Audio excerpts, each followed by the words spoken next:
With the 2025 NBA Finals coming to an end in Game 7, it was a pretty underwhelming game to say the least. Tyrese Haliburton getting injured early on in the first quarter pretty much set the tone, even though the Pacers kind of kept in range of the Thunder throughout the first half and eventually led at halftime by just 1 point. Toward the third quarter, pretty much was just apparent that they weren't going to keep up. And while Indiana did manage to stay with OKC through the beginning of the third quarter, without Halliburton there calling their playmaking shots, it was tough, and especially considering that TJ McConnell went on his crazy shooting spree, shooting, I believe, 15 points for about 8 minutes. All of Indiana's points were from him, and OKC was just pounding it. Shai Gilgeous-Alexander scoring many points himself, as well as having great passes, and Chet Holmgren being great with his unstoppable blocking and great dunks in clutch moments.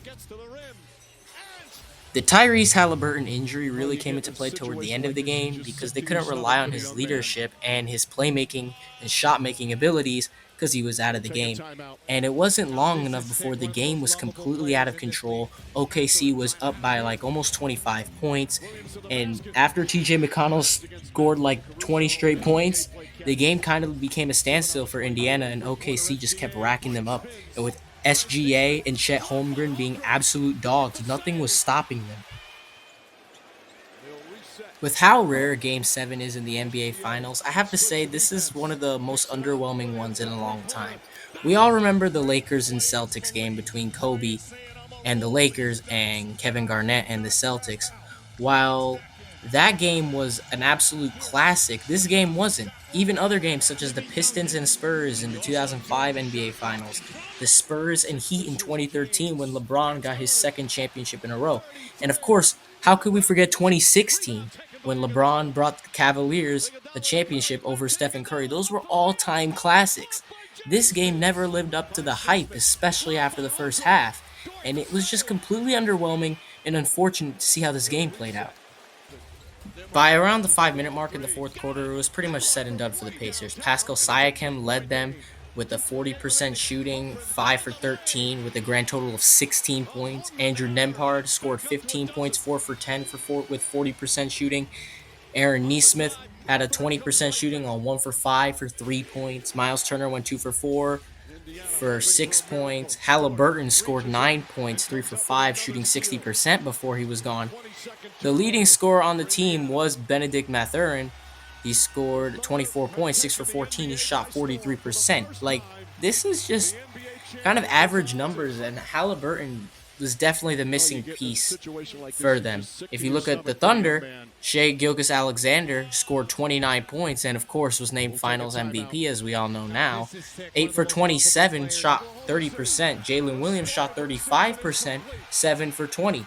Chet Holmgren shot 75%, 6 for 8 with 18 points. Williams had 20. It was just all in all, just not really a blowout, but it was just clearly in the Thunder's favor once Halliburton was injured. Alex Caruso scored 10 points for 40% shooting with 4 for 10 on field goals. If you want to know my personal critique on the 2025 NBA Finals and Game 7 in particular, I would say it was arguably an above average game and, in my opinion, the worst in the history of Game 7 in the 21st century. All the ones that came before it, 2005, 2010, 2013, and 2016, were all better, with the latter being extremely iconic. I mean, we always look back at that game today as one of the best in NBA history. This game did not live up to the hype, and with the Halliburton injury, it pretty much just mitigated the entire brawl between SGA and Halliburton that could have been amazing. And unfortunately, no one really stepped up to take over for Halliburton. His leadership and his playmaking abilities were just too much to overcome for the Indiana Pacers, and the Oklahoma City Thunder, with their explosive offense led by SGA, completely took advantage of that. And that's why I think this game was honestly just an above average game, and I wouldn't look back on it for any reason at all. I hope you like this video. Please like, please subscribe, and I'll see you in the next one.